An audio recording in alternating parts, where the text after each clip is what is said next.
విద్యుత్ పొదుపు చేయడానికి సూచనలు. ఇంట్లో పగటిపూట బల్బులు వేయకండి. గాలి వెలుతురు కోసం ఫ్యాన్లు, ఏసీలు బదులు కిటికీలు తెరిచి ఉంచుకోండి.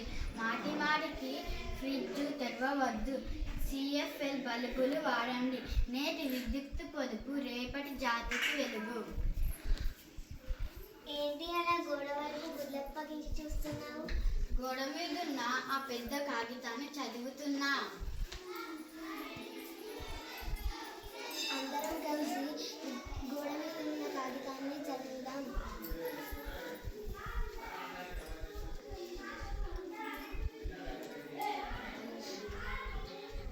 ఇంతలో నర్మద అక్కడికి వచ్చింది. ఏం మాట్లాడుకుంటున్నారు? అక్క, మేము ఇటు దిక్కు వస్తుంటే గోడ మీద ఉన్న పెద్ద కాగితం చూసాం. దాని గురించే మేమందరం మాట్లాడుకుంటున్నాం. అదా సంగతి. నేను కూడా ఇటు దిక్కు వస్తుంటే చూశాను.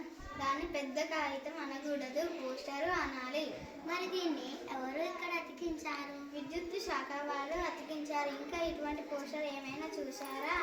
ఇంతకన్నా కొంచెం చిన్న పోస్టర్. మన ఊరి జాతరలో వసంత పంచమి నాడు సరస్వతి మాత ఉత్సవం జరుగుతుందని రాసి ఉంది. ఫిబ్రవరి 4వ తేదీన ఈ ఉత్సవం జరుగుతుందని రాసి ఉంది. ఇంకెవరైనా ఇటువంటి పోస్టర్ చూసారా? సినిమా పోస్టర్ చూశాను. దాని మీద హీరో బొమ్మలు ఇంకా వేరే బొమ్మలు కూడా రాసి ఉన్నాయి. సినిమా పేరు, దర్శకుని పేరు, నిర్మాత పేరు ఇంకా వేరే పేర్లు కూడా రాసి ఉన్నాయి. చిన్నపిల్లలు పోలే చుక్కలు వేయించాలని మన ఊర్లో పోస్టర్ అతికించారు.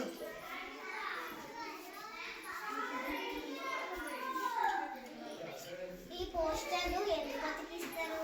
ప్రజలను చైతన్యపరచడం కోసం కార్యాలయాల్లో, చౌరస్తలో ఈ పోస్టర్లను అతికిస్తారు. సర్కస్ గురించి తెలియజేయాలని కూడా అతికిస్తారు కదా. అవును. విద్యుత్ గురించి పోస్టర్లో ఏముందక్క? కరెంటును తెలుగులో విద్యుత్ అంటారు. కరెంటును తెలుగులో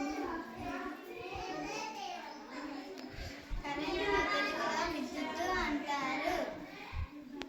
ఫ్యాన్, ఇస్త్రీ పెట్టె, రైస్ కుక్కర్, మిక్సీ ఇవన్నీ విద్యుత్తుతో పనిచేస్తాయి.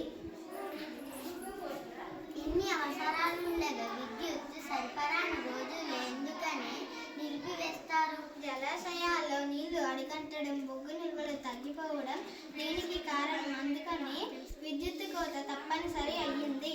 విద్యుత్ కోత నీరు సంబంధం ఏందక్క?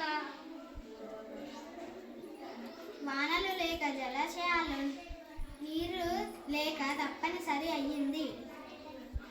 బొగ్గుకు విద్యుత్తుకు ఉన్న సంబంధం గురించి కూడా చెప్పక్క. విద్యుత్ ఉత్పత్తి బొగ్గుతోనే జరుగుతుంది. కొత్తగూడెం, నాగగుండంలో థర్మల్ పవర్ స్టేషన్లు ఉన్నాయి. ఆదా చేయటమా అంటే? మన ఇంటిలో అవసరం లేకుండా ఫ్యాన్లు వేయడం, ఫ్రిడ్జ్ తలుపులు మాటిమాటికి తీయడం, ఇంట్లో ఎక్కువ బల్బులు వాడడం, పగటి పూట కూడా లైట్లు వెలిగించడం, ఇవన్నీ మనం వృధా చేస్తున్నట్టే లెక్క. డబ్బును వృధా చేయవద్దు. అనవసరమైన వాటికి ఖర్చు చేస్తే అవసరం ఉన్నవి అమ్ముకోవాల్సి వస్తుంది. అలాగే నీటిని వృధా చేయవద్దు.